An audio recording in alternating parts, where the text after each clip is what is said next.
அஸ்ஸலாமுஅலைக்கும்.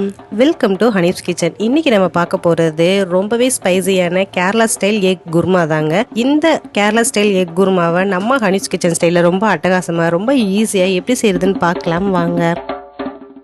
இதுக்கு நான் ஃபர்ஸ்ட் 6 வேக வச்ச முட்டை எடுத்திருக்கேங்க. அதுக்கப்புறம் 2 பெரிய வெங்காயத்தை நீளவாக்கில் கட் பண்ணி வச்சிருக்கேன். அதுக்கப்புறம் 2 பச்சை மிளகாவை நடுவில் கீறி வச்சிருக்கேங்க. அதுக்கப்புறம் 5 பூண்டு பல்ல குட்டி குட்டியாக கட் பண்ணி வச்சிருக்கேன். அப்புறம் தாளிக்கிறதுக்கு கொஞ்சம் கருவேப்பிலை எடுத்து வச்சிருக்கேன். அப்புறம் 3 தக்காளியை நல்லா ஃபைன் பேஸ்ட்டாக இந்த மாதிரி அரைச்சி வச்சுக்கலாம். அப்புறம் 1 டம்ளர் அளவு தேங்காய் பால், நல்லா கெட்டியான தேங்காய் பாலாக எடுத்து வச்சுக்கலாங்க. அதுக்கப்புறம் பார்த்தீங்கன்னா தாளிக்கிறதுக்கு 1 ஸ்பூன் சீரகம், 1/2 ஸ்பூன் சோம்பு, 2 பிரிஞ்சி இலை எடுத்துக்கலாம். இதுக்கு பார்த்தீங்கன்னா தேங்காய் எண்ணெய் வச்சு தான் நம்ம தாளிக்கணும். ஸோ 1 குழிக்கரண்டி அளவு ஆர்கானிக் தேங்காய் எண்ணெய் எடுத்திருக்கேன். இப்போ நம்ம ஃபர்ஸ்ட் அடுப்பை ஆன் பண்ணி பாத்திரத்தை வச்சிடலாம். தேங்காய் எண்ணெய் ஊற்றிக்கலாங்க. இந்த தேங்காய் எண்ணெய் நல்லா காஞ்சதுக்கப்புறம் இந்த பிரிஞ்சி இலையை சேர்த்துடலாம். சேர்த்துட்டு சீரகம், சோம்பு இதை சேர்த்துடலாங்க. நல்லா பொரியட்டும். இது பொரிஞ்சதுக்கப்புறம் நம்ம வெங்காயத்தை சேர்த்துக்கலாம். வெங்காயம் சேர்த்து அந்த வெங்காயம் கலர் கொஞ்சம் சேஞ்ச் ஆகுற வரைக்கும் நாம வதக்கலாம். இப்போ கலர் கொஞ்சம் சேஞ்ச் ஆனதுக்கு அப்புறம் கருவேப்பிலை, பச்சை மிளகா, பூண்டு இது எல்லாத்தையும் சேர்த்துக்கலாம். சேர்த்து நல்லா மிக்ஸ் பண்ணிட்டு நல்லா வதக்க ஆரம்பிச்சிடலாம். இப்போ வெங்காயம் நல்லா வதங்கட்டும். இந்த டைம்ல நாம மிளகாய் தூள் 1/2 ஸ்பூன் சேர்த்துக்கலாங்க.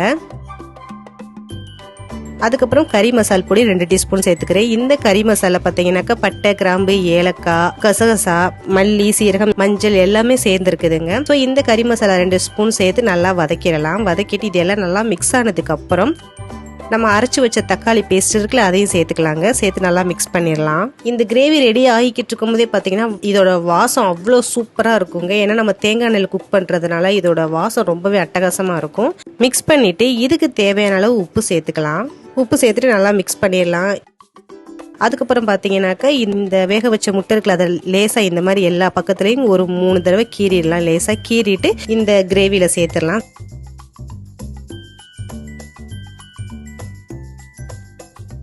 சேர்த்துட்டு அதுக்கப்புறம் அதுக்கு மேலே நாம தேங்காய் பாலையும் ஊற்றிடலாங்க. ஊற்றி நல்லா மிக்ஸ் பண்ணிடலாம். மிக்ஸ் பண்ணிட்டு நீங்க இந்த இடத்துல உப்பு செக் பண்ணி பார்த்துக்கோங்க. உங்களுக்கு தேவையான இன்னும் எக்ஸ்ட்ரா போட்டுக்கலாம். இப்போ ஒரு 5 நிமிஷம் நல்லா கொதிக்கட்டுங்க. கொதிக்கும் போது எண்ணெய் நல்லா பிரிஞ்சு அழகா கலர்லாம் கொஞ்சம் சேஞ்ச் ஆக ஆரம்பிக்கும். இந்த டைம்ல நாம இப்போ அடுப்பு ஆஃப் பண்ணிட்டு இறக்கலாம். நம்மளுக்கு சூப்பரான கேரளா ஸ்டைல் எக் குர்மா ரொம்பவே ஈஸியா ரெடி ஆயிடுச்சு. இதுக்கு மேல நாம சர்வ் பண்ணும்போது கொத்தமல்லி தழை தூவிக்கலாம். இப்போ சர்வ் பண்ண ஸ்டார்ட் பண்ணிடலாம். பாருங்க, பார்க்கவே ரொம்ப கலர்ஃபுல்லா இருக்கும், ரொம்ப திக்னஸா இருக்கும், ரொம்ப அரோமா சூப்பரா இருக்கும் இந்த கேரளா எக் குர்மா. இதை விட செய்யறது ரொம்பவே ஈஸிங்க. சட்டுன்னு நீங்க ஒரு 10 மினிட்ல ஒரு குர்மா ரெடி பண்ணணும். ரொம்ப ஸ்பைசியான சூப்பரான குர்மா ரெடி பண்ணணும்னா இதை நீங்க தாராளமா ட்ரை பண்ணலாம். இதை இப்போ நம்ம டேஸ்ட் பண்ணி பார்க்கலாம் எப்படி இருக்குதுன்ட்டு. இது சப்பாத்தி, ரைஸ், இட்லி, தோசை, பரோட்டா எல்லாத்தோடமே பெஸ்ட் காம்பினேஷனா இருக்கும். ஆப்பம், இடியாப்பம் எல்லாத்துக்குமே நீங்க தாராளமா சாப்பிடலாம். சூப்பரா இருக்குங்க. இந்த சப்பாத்திக்கு இந்த எக் குர்மா அட்டகாசமா இருக்குது. ரொம்ப ஸ்பைசியா இருக்குது. இந்த எக்குமே பாத்தீங்கன்னா இந்த குர்மால நல்லாவே ஊறி சூப்பரா டேஸ்டா இருக்கு. உள்ள இருக்கிற மஞ்சள் கரு முதற்கொண்டு ரொம்பவே சாஃப்டா சூப்பரா இருக்கு. நீங்க கண்டிப்பா இந்த கேரளா ஸ்டைல் ஸ்பைசியான எக் குர்மாவை கண்டிப்பா ஒரு தடவை ட்ரை பண்ணி பாருங்க. ட்ரை பண்ணி பார்த்து எப்படி இருந்துச்சு நம்ம கமெண்ட்ஸ்ல நமக்கு டிராப் பண்ணுங்க. அப்படின்னு சேனல் சப்ஸ்கிரைப் பண்ணுங்க. அப்படி பக்கத்துல பெல் ஐகானை கிளிக் பண்ணிருங்க.